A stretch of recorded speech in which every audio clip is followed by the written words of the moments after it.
Trekkies.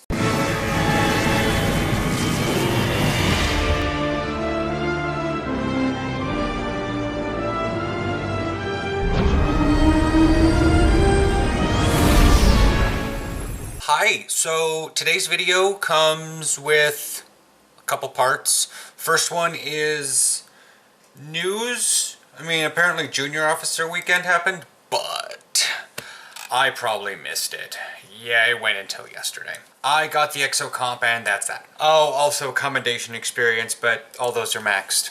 I mean, they're not max because I keep turning stuff in, but I just don't do the officer much anymore. I just sort of run by once a month to see what I can do for the fleet mark things. Anyways, so the other thing that got posted is now that it's like Star Trek Online has launched for the PS4 and Xbox One. Apparently my fleet has an Xbox One fleet, sister fleet, but doesn't actually have one on the PS4 because either the people that play Xbox One, they're in my fleet chat, are so much more verbal about that Xbox One is the thing to do that the people that play PS4, like me, don't say anything because for some reason Xbox One people love to oppress other people. I don't get this, but this happens with other games.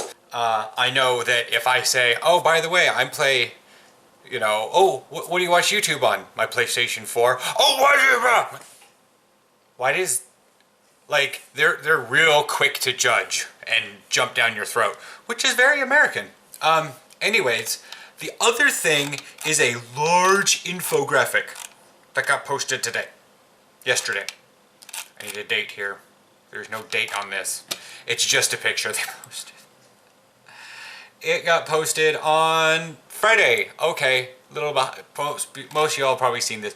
It is really confusing to see. Cause it's just beyond, it's got the timeline. It's a timeline is what it is. I'm already like, y'all looked at it, but on the right, it shows times of like when it happens within what year.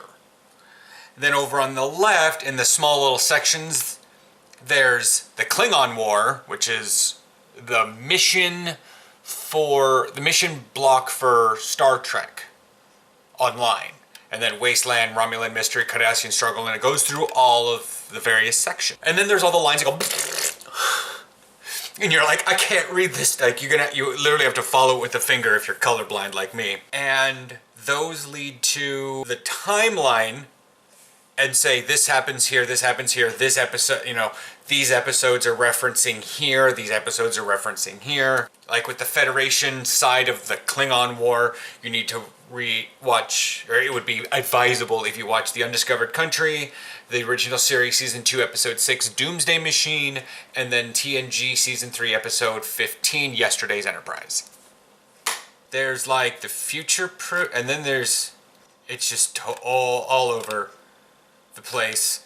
Like there's a small section in Romulan. You need to know the Star Trek 2009 because you need to know the destruction of Romulus, and like you can see that the alternate timeline intersects with right at about the Earth Romulan War and then peels off, and then Nero arrives and Nero destroys the USS Kelvin, Spock arrives, Vulcan is destroyed, and that just goes all the way down and seems to intersect down back at 2409.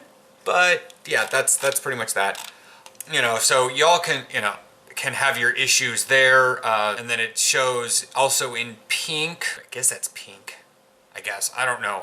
But it shows the original series, V'ger entity detected and neutralized, goes through the various movies, Star Trek The Next Generation, Deep Space Nine, the Dominion War, Enterprise E is launched, and Voyager launched, Voyager lost in Delta Quadrant. Doesn't actually say when those movies happen, well, Enterprise E is launched. It was pretty much First Contact. It's ridiculously intense. And it's to get the console people who are new to the game up to speed, if they can read this, because it's complex. It's complex as hell. Next part of this, and there's been an annotation that says, hey, click here if you want to watch, Lord, 3 hours? 3.5 hours is how long I live streamed. So I'm gonna say this, and it's probably gonna, sounds like I'm shaming some people, but I live streamed for, let me check this thing out here. Creator Studio Manager. Going into check because I don't want to play it. It is 3 hours, 40 minutes, and 30 seconds. It has 29 views. It's not monetized. Wow. Obviously, I can understand why people don't want to watch it. Or want to watch. It's 3 freaking hours. It's just me going through the original parts and actually, I think, getting my little science vessel. But like for the first hour, I'm not saying much. I mean, I'm talking with Aaron, so you can hear that in the background, but nobody came in and watched. And then I think about an hour and a half in, my friend Ice Knight came in and we chatted for like the rest of it, and it kept me engaged. But my take on the whole doing a live stream again, probably not gonna happen.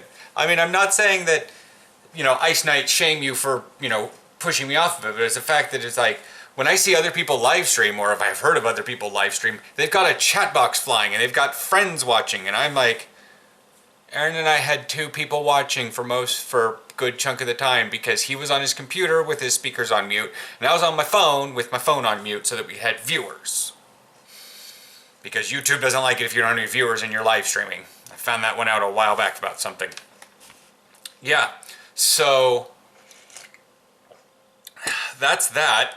What do I think of the console now that I've pretty much gone about 10, well, through the intro, and I'm a little bit into Lieutenant Commander.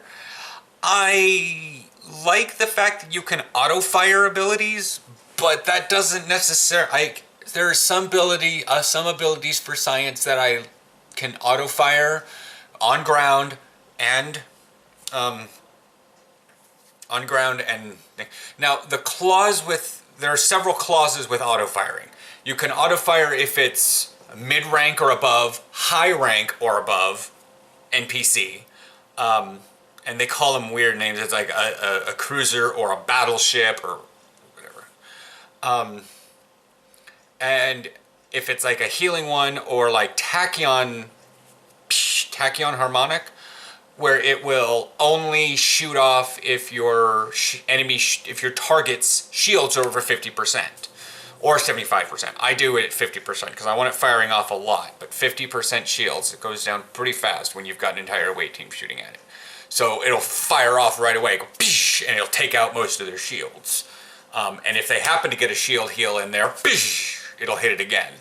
But it won't fire off randomly. And like when they heal, it's in a 30-second cooldown. So I like that, but meh. And then that's on ground, but in space, it's like, it's so, I don't do console very well, and I can do ground if I could get into first person, but I can't get into first person very effectively. I have to do third person, and I have to target with this, and I've locked on before, and it works, but I don't know how to switch enemies, and I wound up somehow switching to my party members, and then I'm changing back and forth, and I'm like, I don't want to shoot, Elisa or the other guy.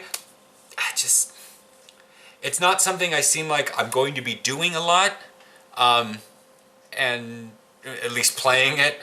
I mean, I'd have to have a completely shut down computer, and even then, I'd probably rather No Man's Sky.